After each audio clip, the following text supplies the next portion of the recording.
Hello everyone, thank you so much for joining me today. My name is Bethany O'Connor, an executive burnout and resilience coach. And today's video is all about how do you start a meditation practice using tiny baby steps. And I want to share with you what I've learned through my yoga teacher training I've been going through this year. So let's first start out with what the benefits are of meditation. Everybody talks about it, but when we really drill down, what's in it for me, the new meditator? Okay, number one, increases focus and attention span and just general cognitive functioning, right? So I got my ADD diagnosis 20 years ago, so I've been following the literature, reading books and articles. All of them say that one of the most impactful things you can do to improve your attention span without medication is to meditate. So that's compelling evidence number one. Number two, meditation decreases anxiety and depression. Now, why?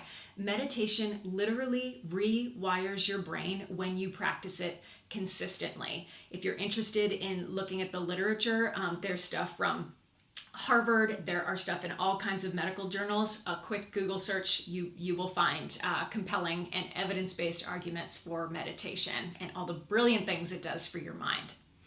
So the third benefit is that meditation helps improve your sleep. Lots of my clients who are struggling with burnout really have a hard time getting to sleep. So I always encourage them to start a meditation practice, either first thing in the morning or last thing before you go to bed. Final thing is that a regular meditation practice also speeds stress recovery. All of us have so much stress in the world today. So what better investment to make in your health than start a regular meditation practice? Now, I am all about habit change, meaning to introduce a new habit into your life, you can't go all or nothing. You can't say, okay, day one, I'm going to do a 20-minute sit. It doesn't work that way for me, and the evidence shows that it doesn't work for a lot of people. So for the second half of this video, I'm going to tell you about little baby steps you can do to start a meditation practice now that I've presented some compelling arguments as to why it's worth your time. Okay, so let's start here. I want you to think about some activities you already do in your weekly or monthly routine that get you into a state of flow or feel meditative for you. Now, I coach a lot of really creative people who love to paint, who love to write, who love to knit, all kinds of things, pottery. So maybe that's a meditative space for you. Or maybe you're more of an athlete, maybe you're more physical, and your form of meditation is going for a hike or walk without any headphones. Wonderful. And for some of you, that might be cooking. It might be working a jigsaw puzzle while listening to very calming music. Excellent. There is no wrong way to do this, but just do some thinking about your activities that already feel very meditative for you. And I want you to, after you watch this video, go book some time on your calendar this coming weekend or an evening this week to spend at least 30 minutes doing that meditative activity, okay? To just kind of get you in the zone. And then once your meditative activity is over, I would love for you to go to a quiet place in your living space, ideally with the closed door so you can have some privacy, and just sit.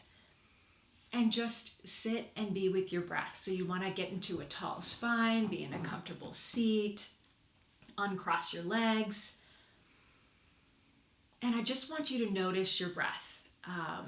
Again, setting a timer for like 2 to 3 minutes. We want to start really, really small, okay? And I want you to be with your breath. And if it helps, you can bring in the mantra, aham, aham.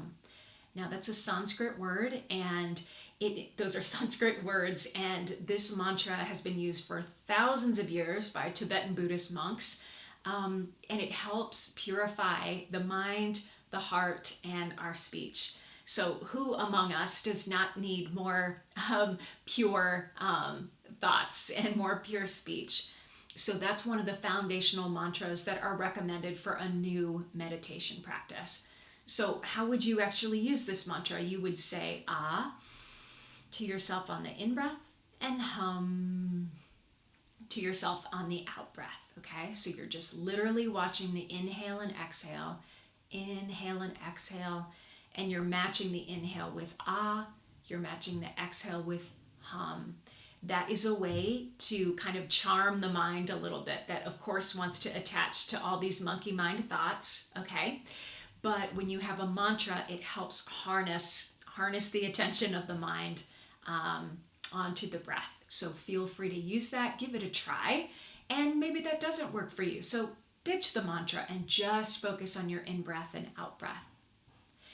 Now, another thing that I just want to share is that even if it wasn't compelling to you to think about focusing on, increasing focus and attention span, anxiety, depression, I coach a lot of people who have habits that they want to change in terms of how they show up in work and life.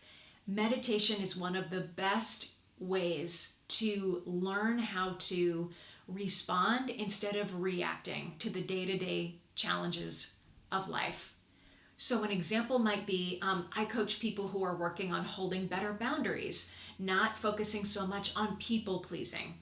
So in that split second when you're in that meeting and somebody asks you if you can take on an additional task, but really you're already totally overloaded, you might have just a few moments to decide, do I say yes and kind of martyr myself, or do I self-advocate in this moment and say, I can take this on if I can take something off my existing plate, or I'm so sorry, I'm already crunching on several time sensitive deadlines, I'm not going to be able to take that on. What meditation helps us do, again, because it's helping to rewire our brain, meditation really helps us pause, create that gap between stimulus and response, and it really helps us be more mindful of how we are communicating with others. Is this something I really want to commit to, or am I just people pleasing? So I hope you try this out. Please send me a message. Let me know if you've tried this. Again, it's a 2-minute timer after you've done an activity where you're already in flow, and just focus on your breath using the hum mantra to purify your thoughts, your heart, your speech. I hope this is helpful for you. I always love to hear from listeners. So have a great rest of your day, and I'll see you next time.